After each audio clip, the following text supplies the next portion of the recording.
पाटील यांनी विधानसभेत वापरलेल्या हजामत या शब्दप्रयोगावरून निर्माण झालेल्या वादावर जयंत पाटील यांनी खुलासा करत संपूर्ण नाभिक समाजाची जाहीर माफी मागितली।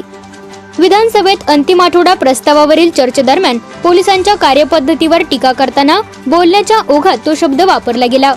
हा शब्द वापरण्याचा कोणताही अपमानकारक हेतू नव्हता, मात्र त्यामुळे समाजाच्या भावना दुखावल्या गेल्या असतील तर त्याबद्दल मी मनापासून दिलगिरी व्यक्त करतो, अशी स्पष्ट भूमिका त्यांनी घेतली व इथून पुढे नाभिक समाजाच्या पाठीशी खंबीरपणे उभे आहोत, अशी त्यांनी ग्वाही दिली। ही चूक घडलेली आहे आणि त्याबद्दल मी संपूर्ण नाभिक समाजाचं मनापासून दिलगिरी व्यक्त करतो। बोलण्याच्या ओघात आणि पोलीस दलांनी त्या ठिकाणी पुढे शोधच घेतलेला नाही आणि 15 दिवसानंतर देखील गुन्हेगार सापडलेला नाही। त्या रागापोटी बोलण्याच्या ओघात तो शब्द माझ्याकडून गेला आणि नाभिक समाजाला